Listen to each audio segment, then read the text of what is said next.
Hello, Namaskar. This is Firstpost and you're watching Vantage with me, Palki Sharma.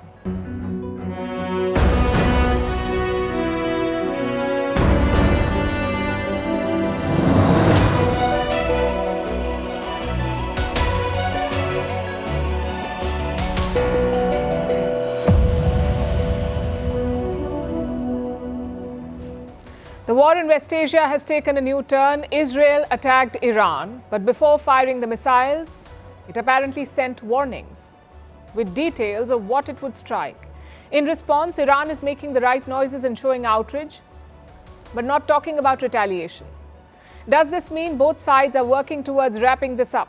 And if yes, then why is Netanyahu planning to fire his defense minister who wants to end the war? We'll break it down for you. In India, the Spanish Prime Minister is visiting, the first one in 18 years, and the focus is on defense ties. We will look at this relationship and tell you why Pedro Sanchez is a good partner to have in Europe. In the US, Washington Post is under fire. For the first time in decades, they won't endorse a presidential candidate. Did owner Jeff Bezos strike a secret deal with Donald Trump? And why do American newspapers endorse candidates? How does it impact the election? We'll discuss all of that. Japan's election has thrown up a hung parliament. What happens next? Why Ukrainian President Zelensky says Prime Minister Modi can help end the war. How Pakistan is hunting for more loans. Why Hindus are rallying in Bangladesh. Why Russia is being accused of interference in the Georgia election. And why gambling is being called a global public health threat. We bring you the findings of a new report. All this and more coming up. The headlines first. In India, terrorists attack an army vehicle in Jammu and Kashmir's Akhnur. At least 3 assailants killed in the gunfight. Security forces launch a large-scale operation to nab the terrorists who fled the scene. Since last week, Jammu and Kashmir has seen a series of terror attacks. A dispute over Chinese flags in Malaysia sparks backlash. Tension started over the display of Chinese flags at a festival in Malaysia's Perak state. This led to an outcry, with people gathering to unfurl Malaysia's flag and sing the national anthem. But Kuala Lumpur cautions its citizens, saying tensions could impact tourism.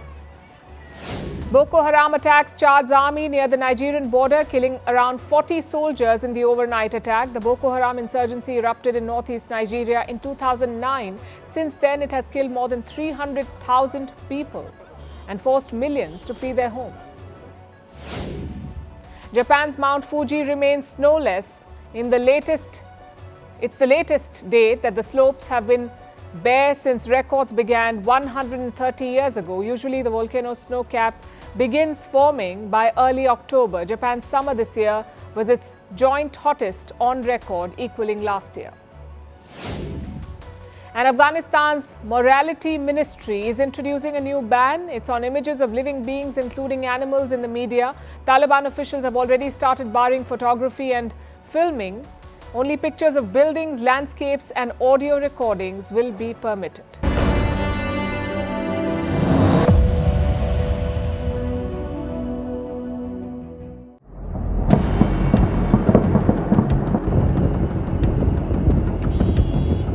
We hit hard Iran's defense capabilities and its ability to produce missiles that are aimed at us.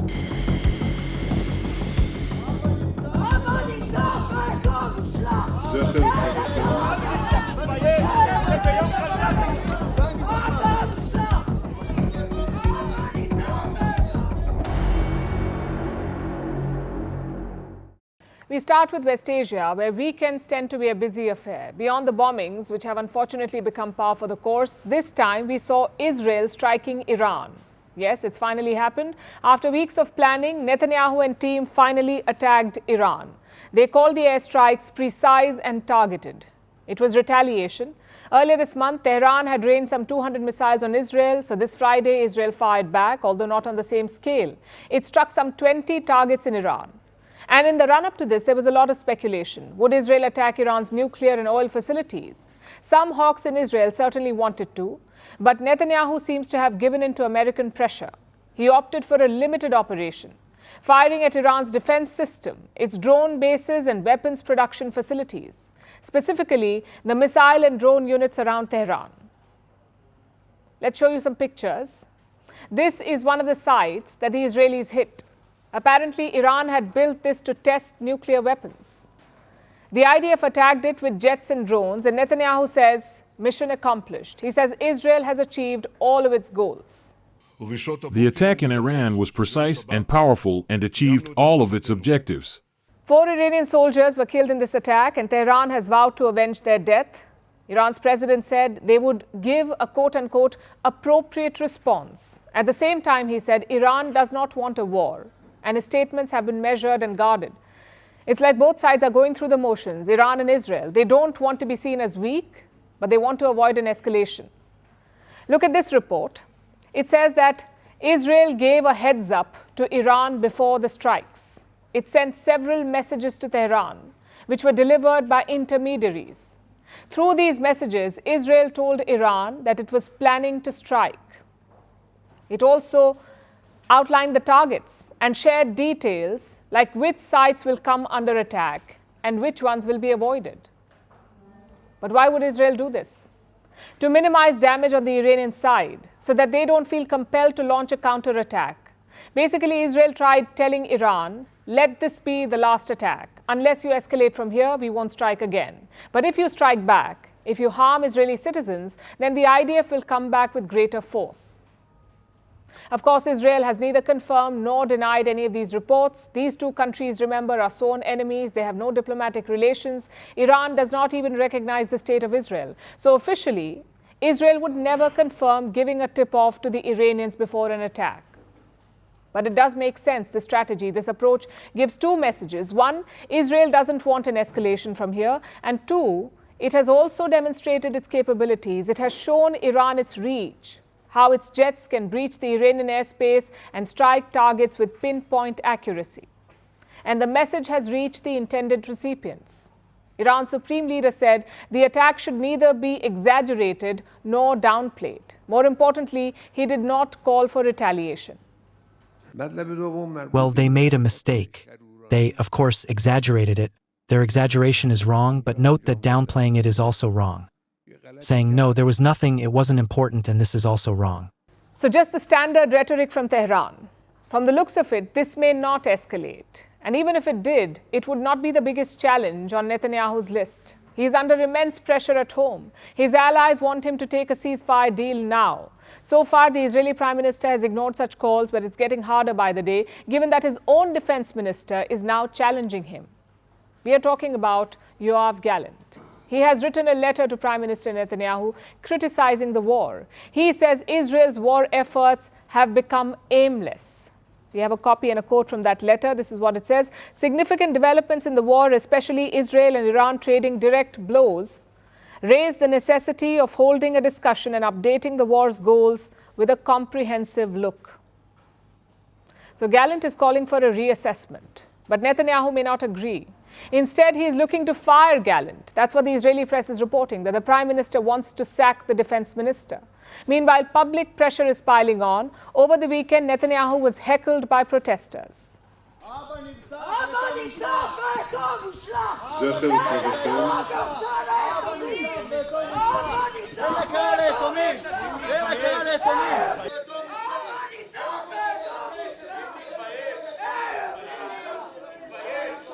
Reports say these were families of the hostages who are still in Gaza. They want a ceasefire so that their people can be brought back.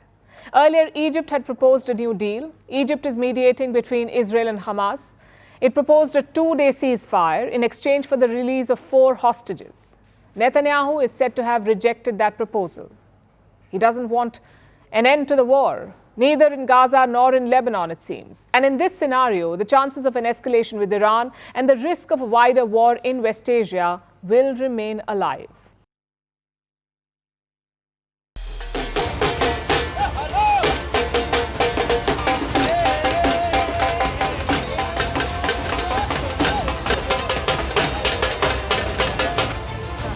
प्रधानमंत्री नरेंद्र मोदी और Spain के प्रधानमंत्री Pedro Sanchez संयुक्त रूप से उद्घाटन करेंगे जो C295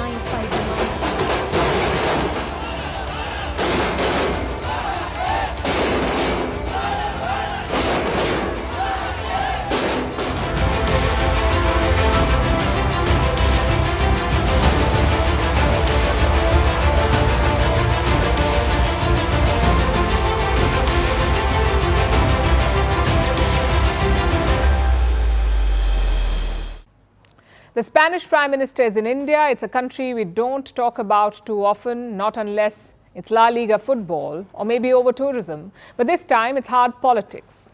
Prime Minister Pedro Sanchez landed in India earlier today. Not in New Delhi though. He landed in Gujarat's Vadodara. It's his first trip to India as Prime Minister, also the first by a Spanish Prime Minister in 18 years. It tells you a lot about this relationship. Cordial, but nothing special. Hopefully this visit will add a bit of momentum. But why Vadodara? Because Sanchez and Prime Minister Narendra Modi had to inaugurate a factory there, the Tata Airbus aircraft plant. It is India's first such private assembly line. The production, the testing, the delivery, the repairs, all of it will be done in Vadodara, in the same Tata campus. Sort of like a one-stop location for the aircraft. And what's the connection to Spain? Well, the aircraft is called the C-295. It used to be manufactured by a Spanish defense company, but it later merged into Airbus.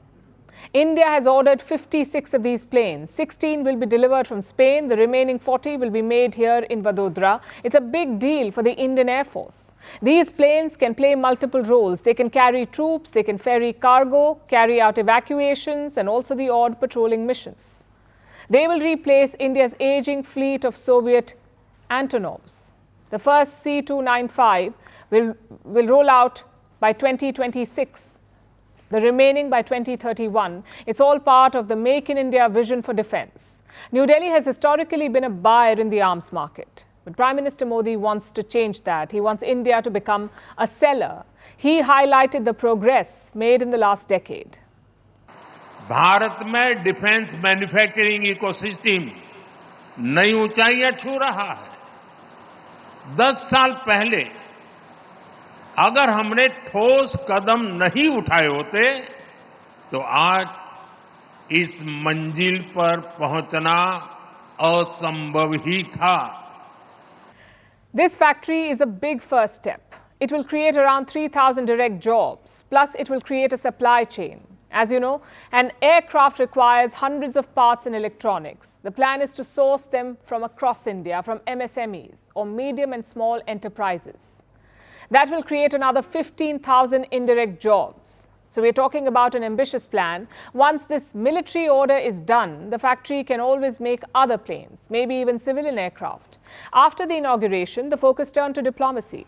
Prime Minister Modi and Sanchez held a road show. Hundreds of people turned up to greet the two leaders. Take a look at this.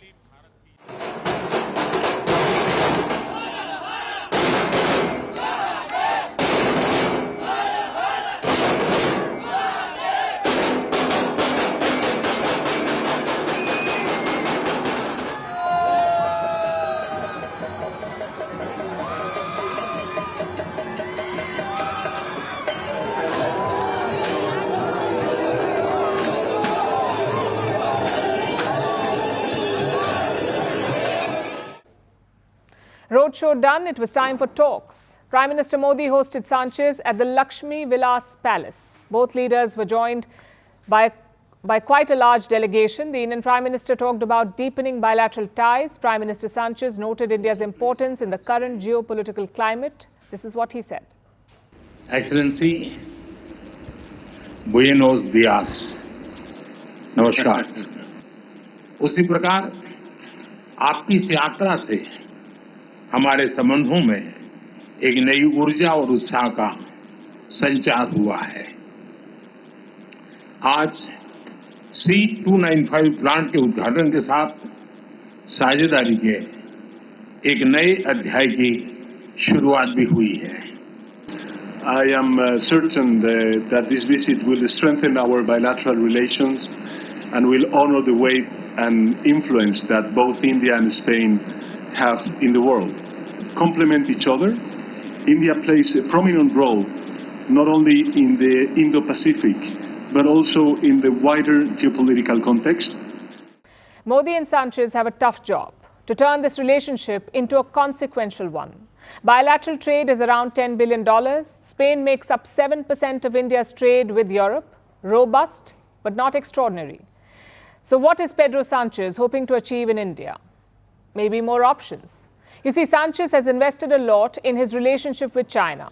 He visited China twice in the last 18 months, even tried to delay EU tariffs on Chinese vehicles. But other European Union members do not agree with this approach, so they are tightening the screws on Beijing, which is perhaps why he's turning to India. And for New Delhi, Pedro Sanchez is a key ally to have.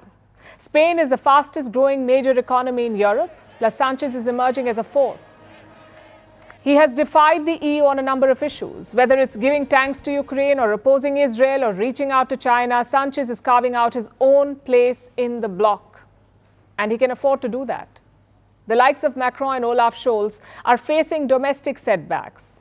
But Pedro Sanchez is better placed at home. He's also flaunting Spain's historical ties to other parts of the world, like North Africa and Latin America, something that he did in India too. Spain maintains privileged relations with Latin America, historic ties in the Middle East, increased presence in Africa, and is a leading voice in the European Union. This geopolitical framework offers many opportunities for our countries to reach different regions and develop closer and more productive relations. So Spain is a good ally to have in Brussels, whether it's for free trade talks or defense deals or Indo-Pacific partnerships. It also tells you about India's long-term plans for Europe. Earlier, the engagement was limited to a few states, maybe France or Germany, but now it's much wider. This year, Prime Minister Modi visited Poland and Austria, and now the Spanish Prime Minister is visiting. So the plan is to build closer ties across the bloc.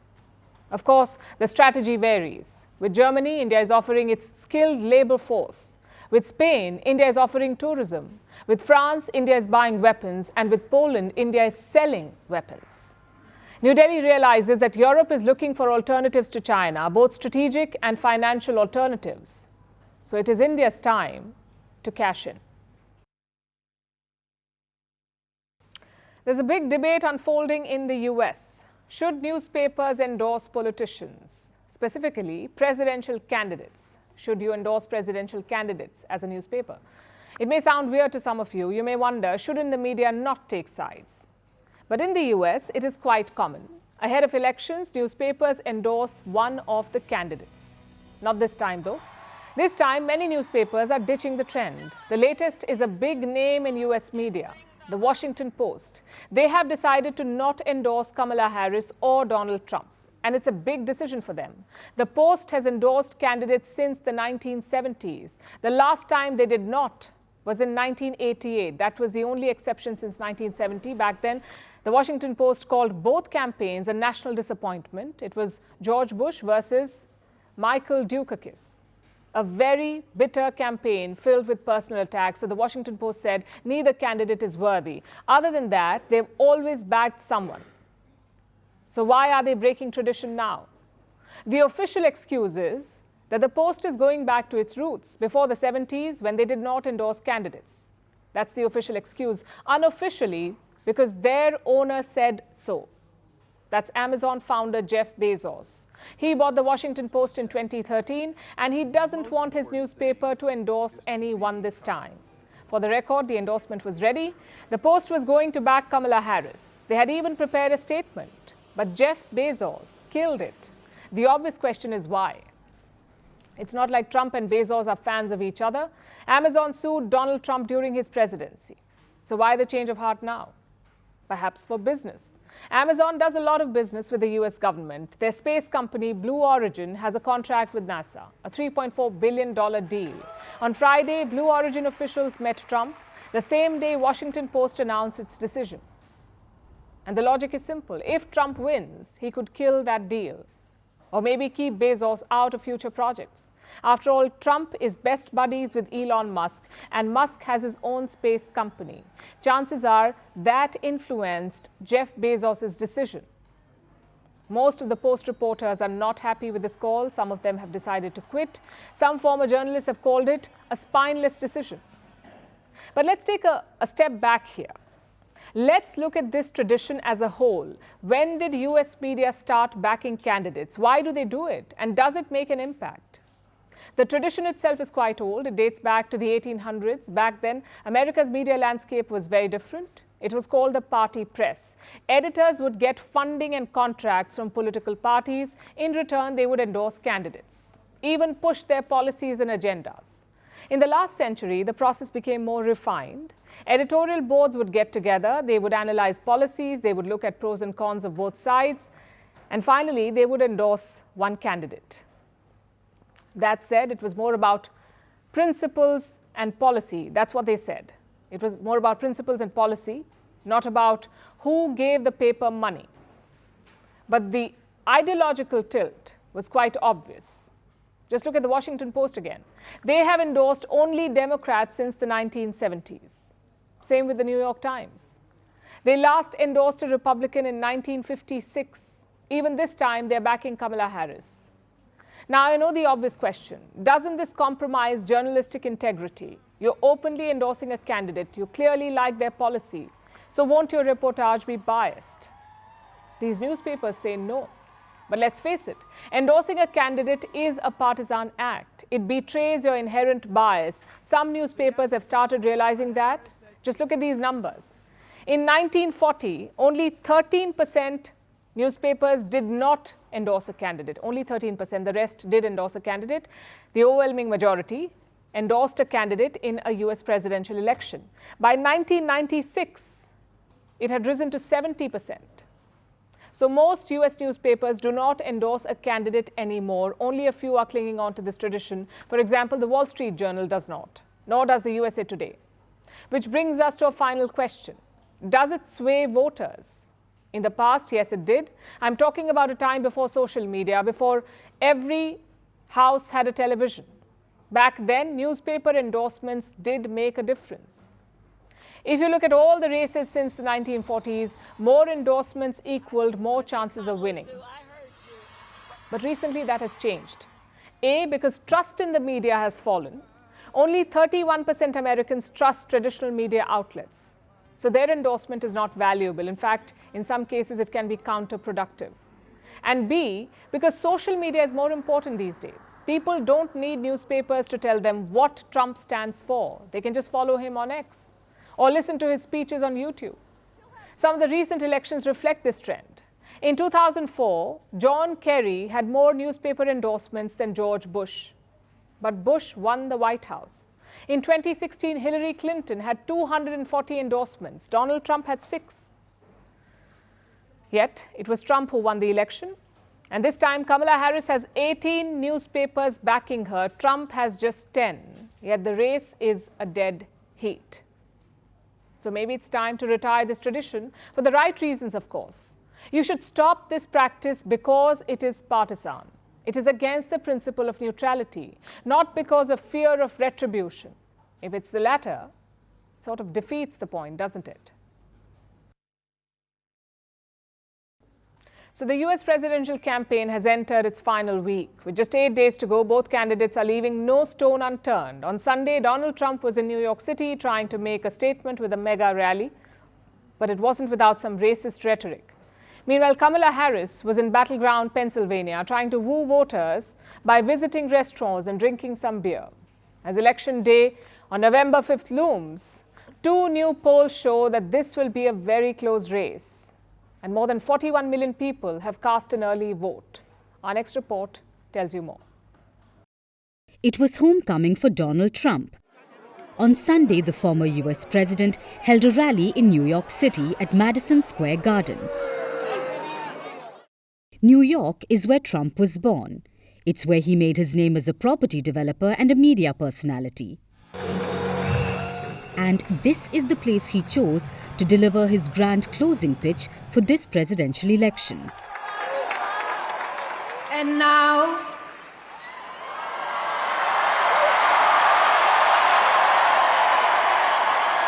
please welcome our next Commander-in-Chief, my husband, President Donald J. Trump.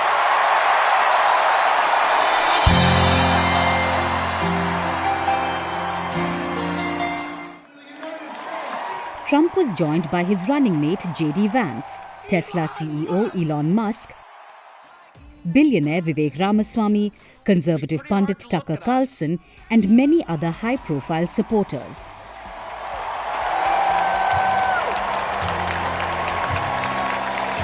As you can see,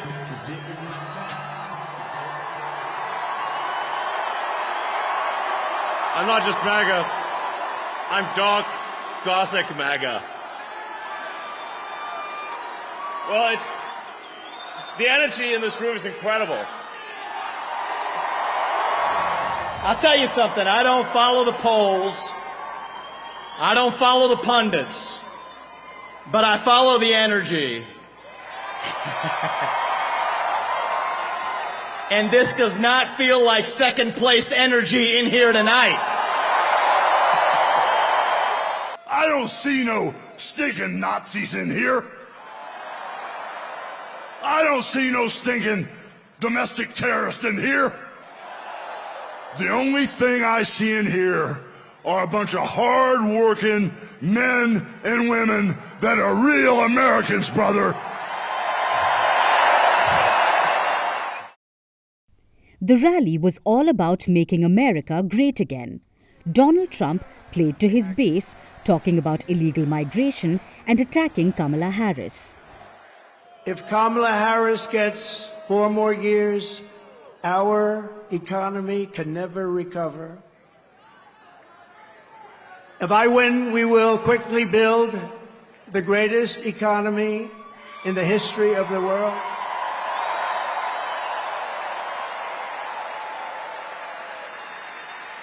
Which is what we had in our last term.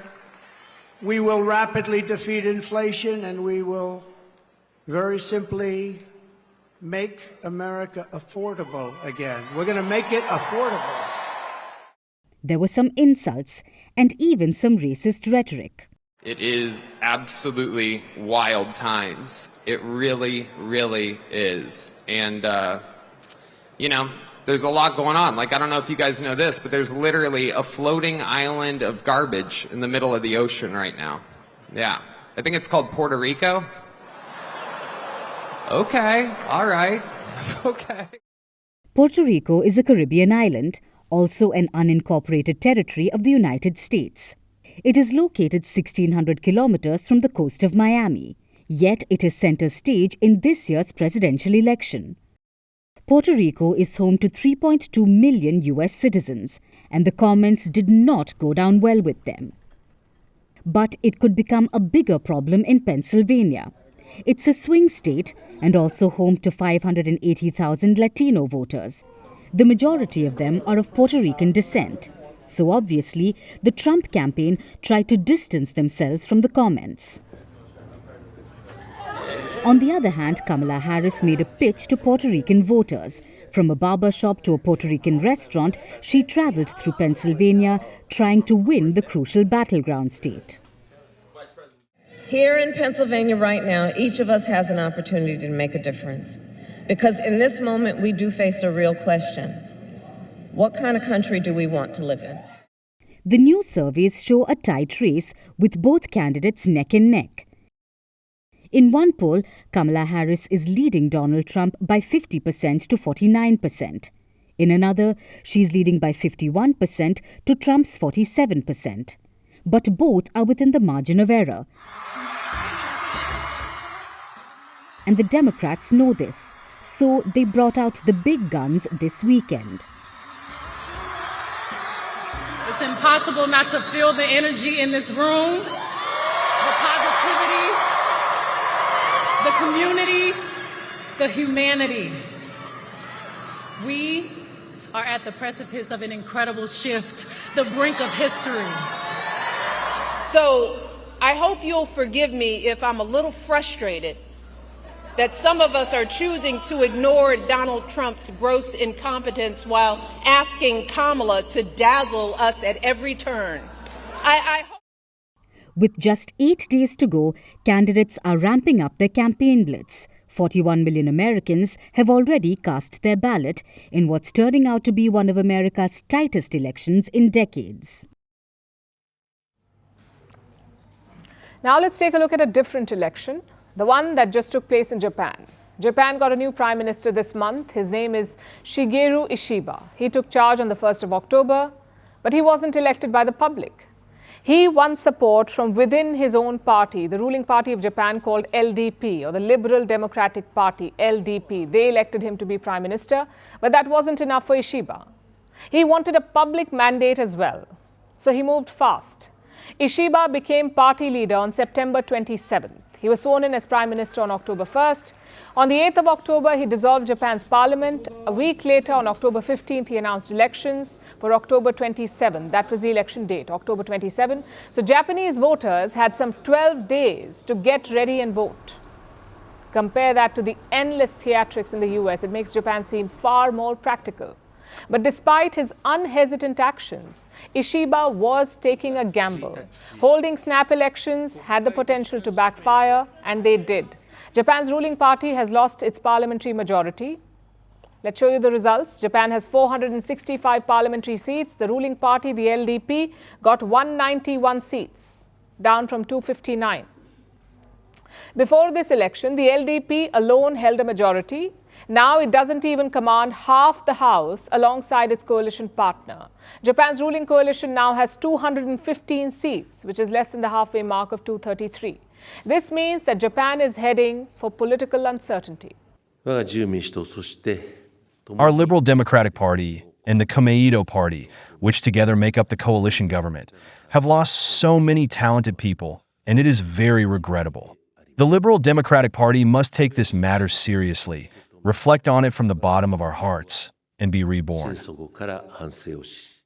Ishiba's Liberal Democratic Party has ruled Japan almost continuously since 1955. That's when the party was formed. So they've been in power for almost 70 years. The LDP has been ruling uninterrupted since 2012. However, for the last 2 years, it has been struggling because of various scandals. It started back in 2022 with the assassination of former Prime Minister Shinzo Abe. Abe was shot dead in July 2022 by a man who held a grudge against a religious institution known as the Unification Church. The assassination horrified the people of Japan. It also highlighted links between the church and Japan's ruling party, LDP. Those ties angered the people of Japan and caused the LDP, the Liberal Democratic Party's popularity to tank. That was the first blow. But an arguably bigger one came the following year. It's known as the slush fund scandal. In late 2023, some LDP lawmakers were caught diverting political donations. They took donations but did not report them, and then diverted this money into private slush funds. The total amount was about $4 million, which is not the biggest corruption scandal in the world by any means, but it infuriated the people of Japan. The Prime Minister at the time, Fumio Kishida, bore the brunt of public anger. His approval ratings hit 23% in December 2023 and kept falling after that. That is why he decided to step down as party leader this year. And it is how Shigeru Ishiba took over as Prime Minister. Ishiba came in as a fresh face. He was supposed to help the people of Japan forget their anger, but he called the snap polls before the people got the chance to see him in action. And he made another mistake. He secretly kept funding politicians tainted by the slush fund scandal. This might have been his undoing. Ishiba and the LDP had officially distanced themselves from the corrupt lawmakers. The lawmakers were not endorsed by the party during the snap election, but they were allowed to contest as independents. And that should have been that. But last week, news broke that the LDP was secretly funding these tainted candidates. They were given 20 million yen to campaign. And this is Japanese taxpayer money, by the way. It comes up to about $130,000. This money was given to party branches that were run by the tainted candidates. And the same amount was also given to candidates who were endorsed by the party. So basically, the LDP was still funding corrupt lawmakers while pretending to distance themselves in public. This outraged the Japanese public further, that too on the eve of elections. The result reflects this anger. It thought that Liberal Democratic Party will lose seats, though I didn't expect them to lose that many. I guess they were knocked out by that transfer of 20 million yen. I think this is a natural result, because even though it is a hidden fund, it is still taxpayer money, and how we use that taxpayer money is very important to us. So what happens next? Well, Japan is holding a special parliamentary session on the 11th of November. That is when they will choose their new prime minister. The LDP is still the biggest party in parliament, but their coalition is 18 seats shy of the halfway mark. So they could choose to add another party to their coalition. Ishiba has ruled that out for now, but he may still get outside support from some of the other parties. It's unlikely that Japan's opposition parties can oust the LDP, not unless all of them come together, which is a long shot. So for now, the LDP may continue to rule. But Ishiba may or may not be in charge. He is the one who led his party to this debacle. So he may have to take responsibility and step aside. We'll know for sure in the next 2 weeks, but one thing is already certain: Japan is looking at chaos in the near future. Now let's talk about the war in Ukraine. As the US election draws closer, Zelensky is making frantic appeals, but they're getting drowned out by the conflict in West Asia. Zelensky wants the West to support his victory plan. He wants them to push Russia towards a truce, but on his terms. The problem is he hasn't found takers for this. So the Ukrainian president is shifting his focus to the global south, specifically to India. He believes that India can play a role in the negotiations. According to Zelensky, Prime Minister Modi can influence the course of this war. But will Russia agree to a negotiated truce now, at a time when Russian forces are gearing up to escalate and North Korean soldiers have arrived to fight with them? Here's a report. These are North Korean soldiers.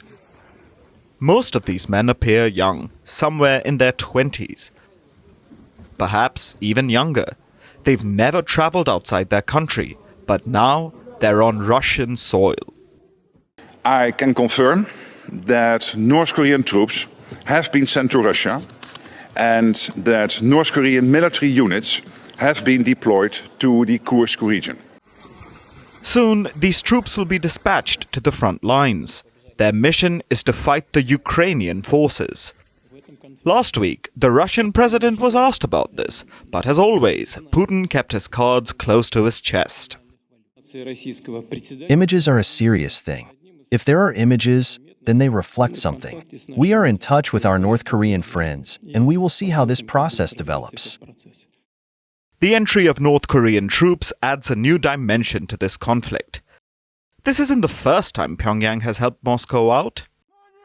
At the beginning of the conflict, North Korea supplied Russia with bombs. But now, Kim Jong-un is supplying soldiers to the Russian forces. It's a much bigger escalation. And Zelensky himself has termed it a serious challenge. In particular, we have information that 2 units of military personnel from North Korea are being trained, potentially even 2 brigades of 6,000 people each. And this is a challenge. How will Zelensky respond? Well, his options remain limited. For months now, Ukraine has pushed the West for more lethal firepower. This includes a request to lift restrictions on long-range attacks. But so far, the US and its NATO allies have been non-committal. Instead, they continue to issue verbal warnings. Let's be clear. If North Korean soldiers do enter into combat, this development would demonstrate Russia's growing desperation in its war against Ukraine. But more rhetoric won't help Ukraine. Zelensky perhaps realizes this himself. He's looking for tangible assistance, and he's reaching out to the global south again. Zelensky has made a fresh appeal to the Indian Prime Minister. He says that Prime Minister Modi could mediate between Ukraine and Russia. He's even willing to let India host the next peace summit. But his appeal may not be well received in New Delhi because it comes with a rant against India's time-tested friendship with Russia. Zelensky says that India should act against Russia. It should block the Russian economy and halt purchases of cheap energy, and extend more support to bring back Ukrainian children from Russia. If Zelensky's goal is to win India over, statements like this may work against him. Diplomacy doesn't work through ultimatums, especially if you're on the back foot.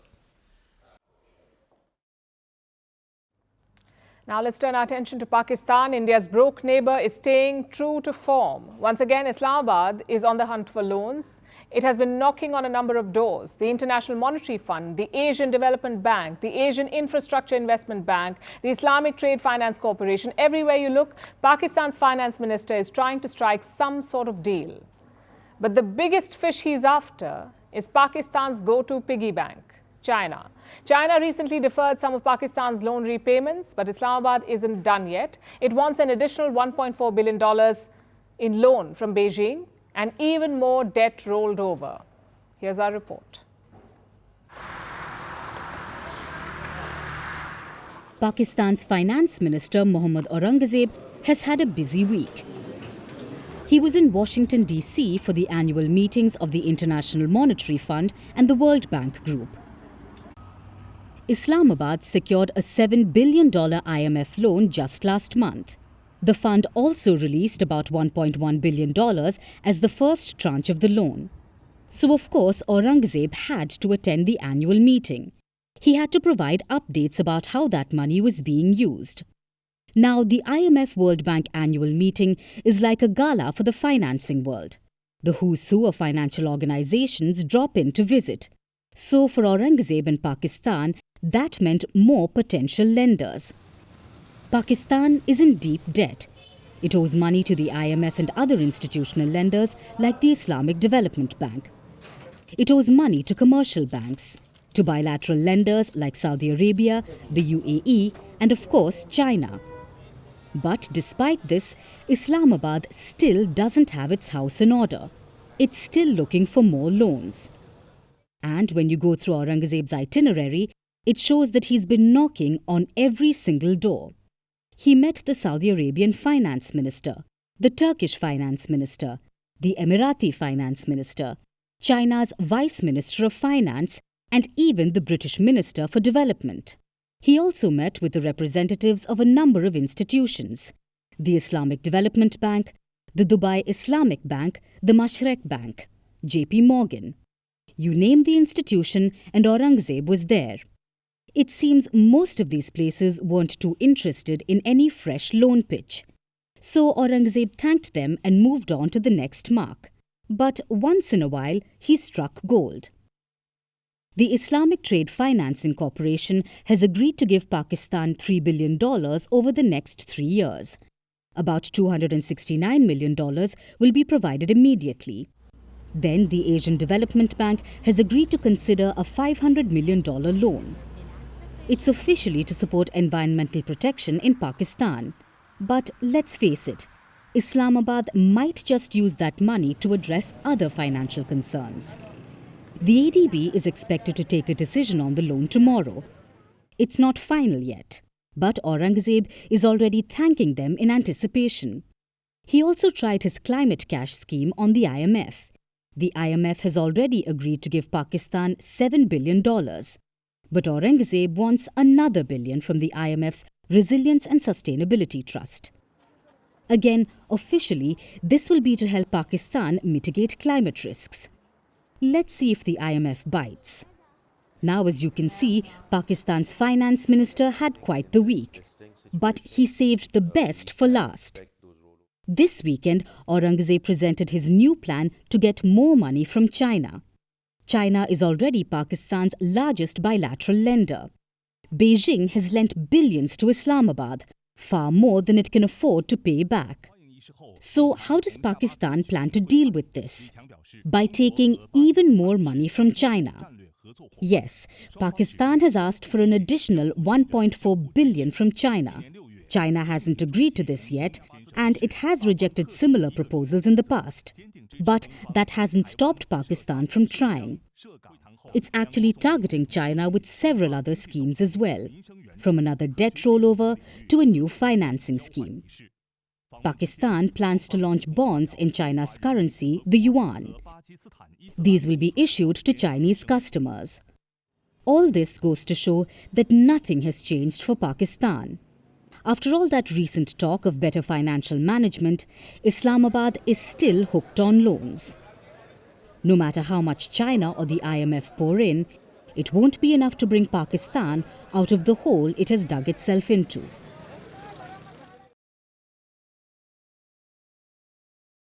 It's been almost 3 months since the so-called Dhaka Spring, since the promises of a new Bangladesh. But this new Bangladesh is looking a lot like old East Pakistan. Sheikh Hasina's aides are on trial, Hindus are being targeted, they're being fired from their jobs, and they're marching on the streets for justice. What is Mohammed Yunus doing about all of this? Well, he's busy defending it. Yunus has said that these are not anti-Hindu attacks. These are anti-Hasina attacks. He says Hindus supported the previous regime of Sheikh Hasina, hence they're being targeted. And he is using the same logic against India. Sheikh Hasina's aides are set to appear in court next month. Hasina herself will be called up soon. When that happens, will Mohammed Yunus pick a fight with India, or will he show some maturity? Our next report tells you. This was Chittagong on Friday. A sea of Hindu people swamped the streets in protest. Their demand? Equal rights, to not be treated as second-class citizens.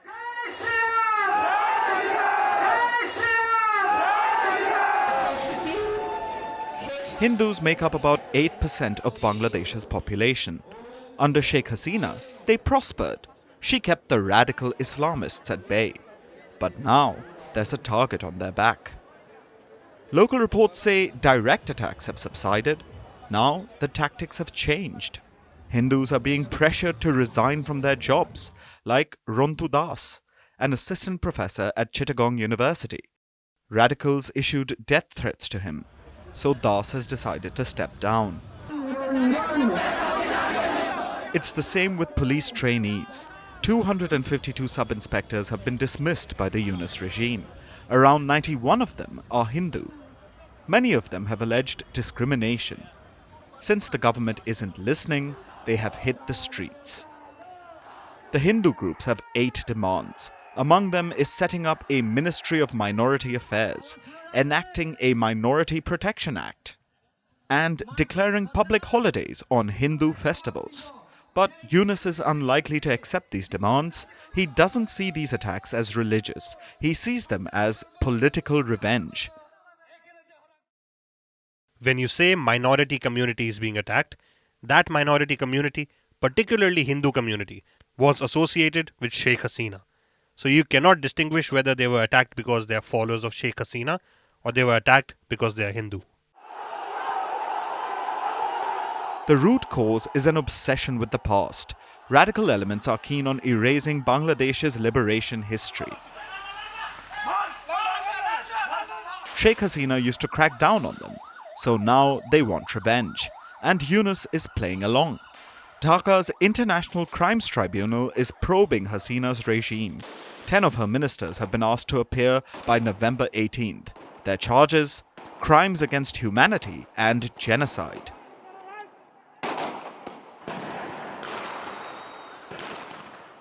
Hasina too is on the tribunal's radar. She has been asked to appear next month. Of course, Hasina isn't in Bangladesh. She's staying in New Delhi under India's protection. Chances are that this will trigger a standoff. Yunus's ministers have already dropped hints. They have promised a strong protest if India does not extradite her. And Yunus isn't done yet. He visited Hasina's former residence today, the same one that was stormed by student protesters in August. The place is almost in ruins now. Abusive graffiti on the walls, bedrooms ransacked, and valuables stolen. Yunus wants to turn this building into a memorial, a reminder of Hasina's downfall. What drives this obsession with the past? This need to erase Hasina's legacy?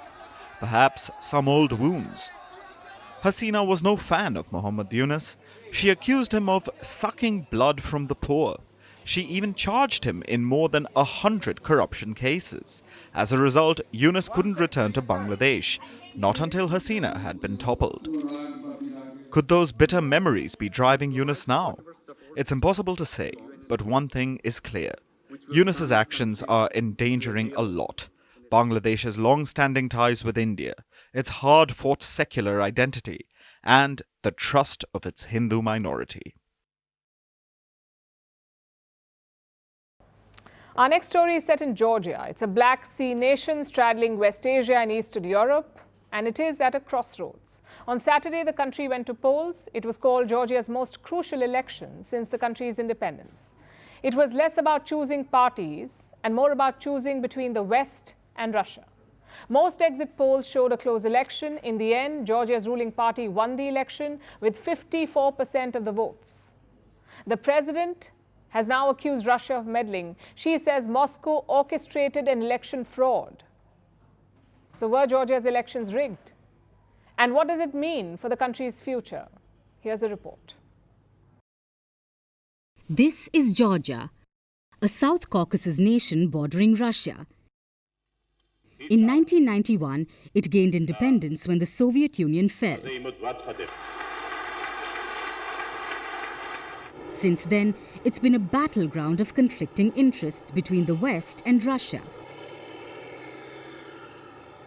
For the last 3 decades, Georgia has been pro-West. It even fought a war with Moscow in 2008. 80% of its people want to join the European Union. Which brings us to the ruling party, the Georgian Dream. It's owned by billionaire Bidzina Ivanishvili. In 2014, it got its first stint in power, and it was seen as a pro-European party. During the first term, it enjoyed close relations with Brussels. But things changed in recent years. Ivanishvili's businesses were in Russia. It's where he made his money. And the party's tilt slowly became visible. In 2022, when Russia invaded Ukraine, Georgia's government did not support the Western sanctions. It also promoted deeper relations with Russia. What about Georgia's opposition? The biggest opposition party is the United National Movement, or UNM. It was founded by Mikhail Saakashvili. He's a former president who's currently in prison. The opposition calls this arrest politically motivated. Exit polls conducted by Western pollsters predicted a close election, but the result was very different. Not only did the Georgian Dream win, it did so by securing 54% of the total votes. The UNM only managed to get around 10% of the votes. Even with all the opposition groups coming together, they won only 37% of the total votes. This hasn't gone down well with the country's pro-Western president or the opposition groups. Georgia's president says she does not recognize the results and has accused Russia of a special operation. As the last independent institution in this country, I must clearly state that I do not recognize these elections. Recognizing them would be tantamount to legitimizing Russia's takeover of Georgia. Observers from the Organization for Security and Cooperation in Europe say that there was evidence of democratic backsliding. Meanwhile, Europe wants a probe into these elections and says there have been irregularities. Here we have made it clear that the EU expects the Georgian Central Election Commission and other relevant authorities to fulfill their duties, to swiftly, transparently and independently investigate and adjudicate electoral irregularities and allegations thereof. Those irregularities must be clarified and addressed. Meanwhile, the Kremlin has rejected all accusations of election interference. Moscow says there was no intervention from its side and has instead accused Europe of trying to influence the outcome of the polls. Georgia's opposition has now called for mass protests. It won't be the first in the country. Georgia was rocked by mass protests earlier this year over a controversial foreign agents bill. This election puts the country at a crossroads again. For long, it has deepened its relationship with the West due to the unpopular Soviet sentiment in the country. But the recent tilt towards Russia indicates that Georgia may be in Moscow's orbit again.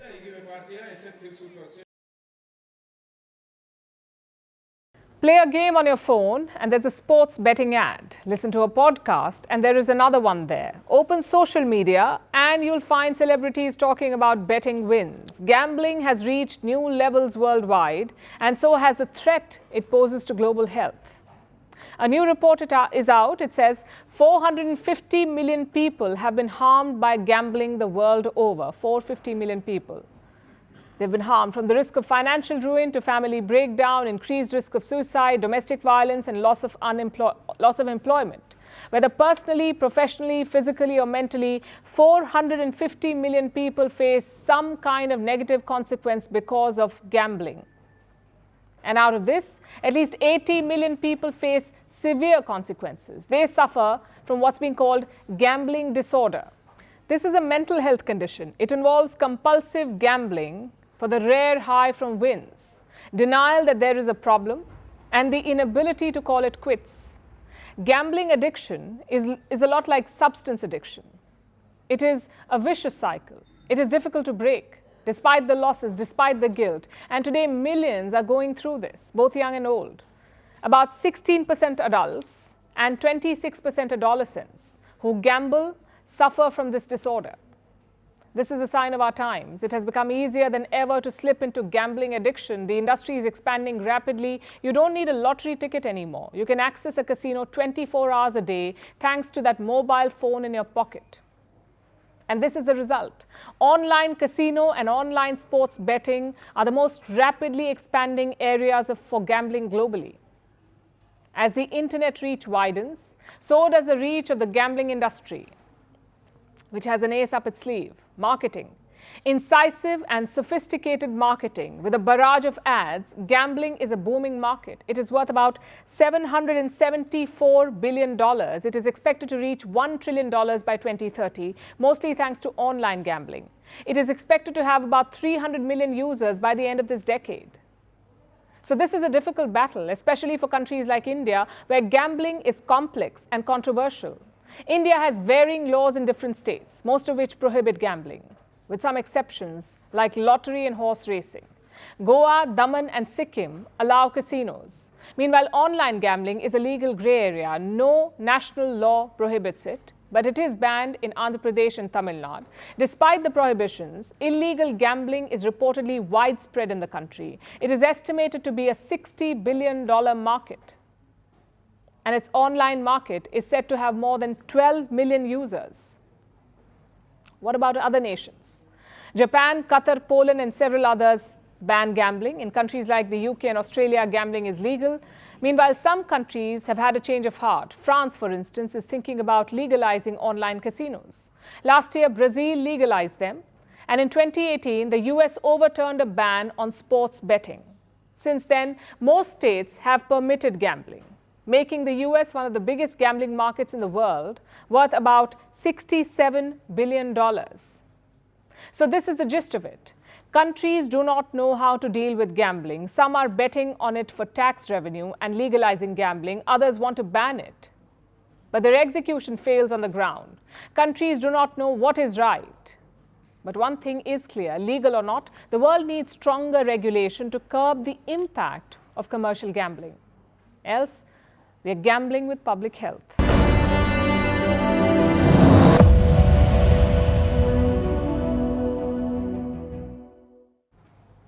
Missiles are dropping fast in West Asia, but not as fast as memes. I'm guessing social media was bracing for Israel's attack on Iran because the jokes came immediately. From stocks to bitcoins to interest rates, most of them focused on the financial side of things. Plus, this is Diwali season in India, a festival where people fire rockets into the air. Not the Israeli kind, of course. These are firecrackers. So put together, they made for some funny memes. Take a look at this.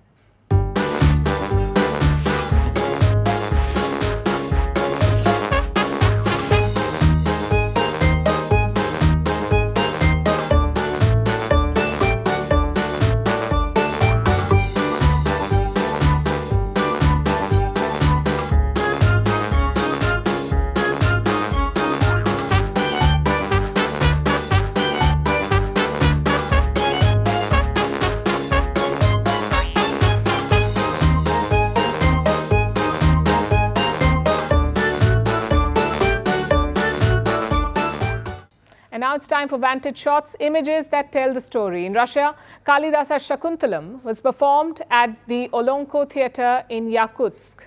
Thailand's king marks his 72nd birthday with a ceremonial royal barge procession.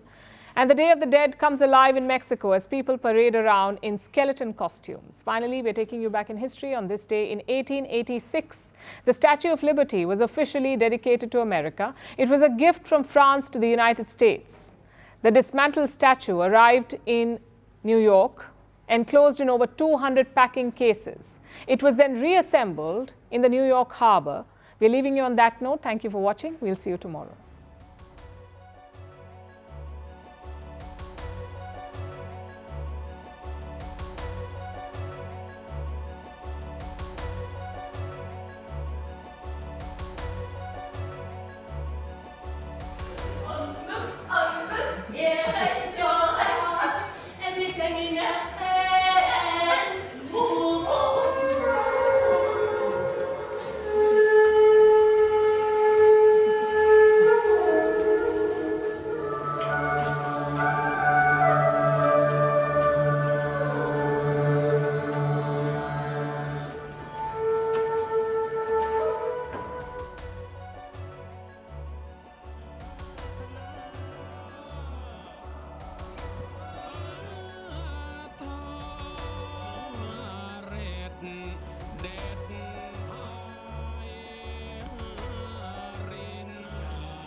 Firstpost decodes the U.S. election, explains how America chooses its president. Your primer on the race to the White House. Everything you need to know about how America votes and its global implications. U.S. Election Explained. Every Monday and Thursday only on Firstpost.